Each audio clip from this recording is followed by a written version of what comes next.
At a time when the market continues to prefer the SUV body type and OEMs are only too glad to please, Skoda is betting big on a premium sedan. Yes, the one right here, it's the Slavia that is all set for its India debut in the coming times. Today we are here in Mumbai to take a first impression of this vehicle and why exactly is Skoda betting as big on this car as it had previously on the Kushaq SUV. I'm your host Shubhadeep, this is HT Auto.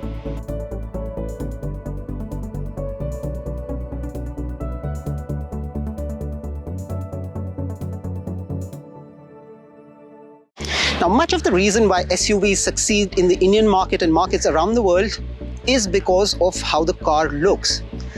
Look is perhaps not the most important thing for a sedan because comfort is what drives the sales, but Skoda has not shortchanged in its design philosophy for the new Slavia.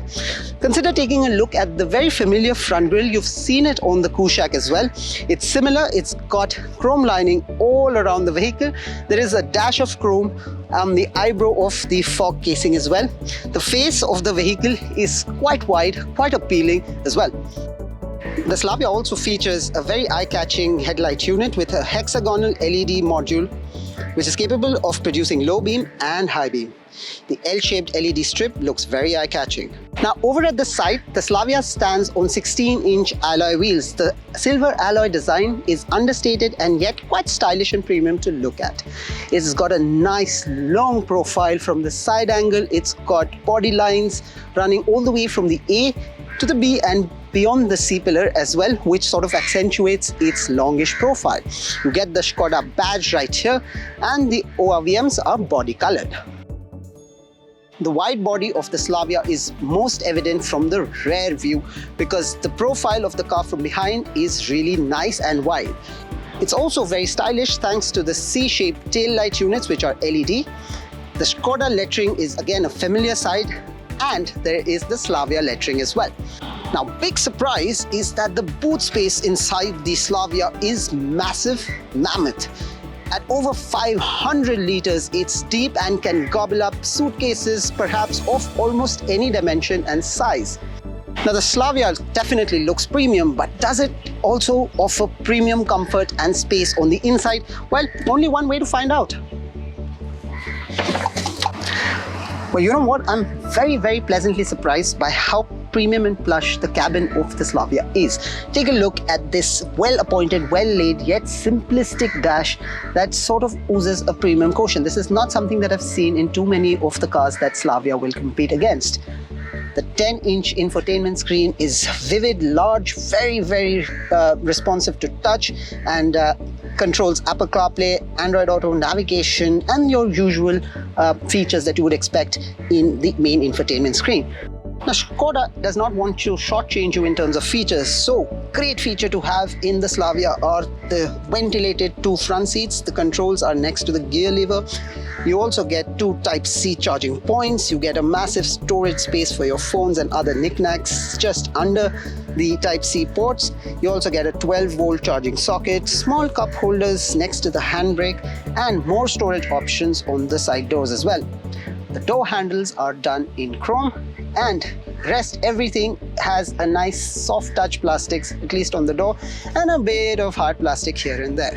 Now on the dash there is an interplay of black, beige and piano black finish and color themes, which again underlines the premium quotient of this vehicle. The driver display is large. It's something that we've seen in some of the newer Skoda cars. What we've also seen in some of the other newer Skoda cars is this 2-spoke steering wheel.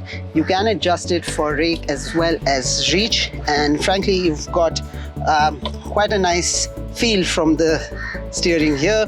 There are steering mounted controls which are pretty standard in modern cars.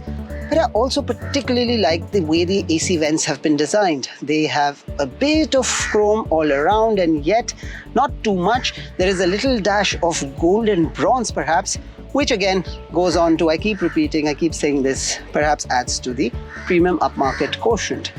The seats, well, We're here, we're not moving, but even then the seats appear like they have good, decent level of cushioning. You can adjust this manually for the right position that you have. You can adjust it for height as well as move it forward and back. The gear shift lever in this one is, again, has chrome accents. I like the fact that chrome has been used but has not been overused. There's much to like in the backseat of the Slavia as well, thanks to its longish profile and its wide profile. There is a whole lot of leg space even if you push the driver's seat back significantly. There seems to be enough shoulder room for 3 people, but the headroom is absolutely fantastic.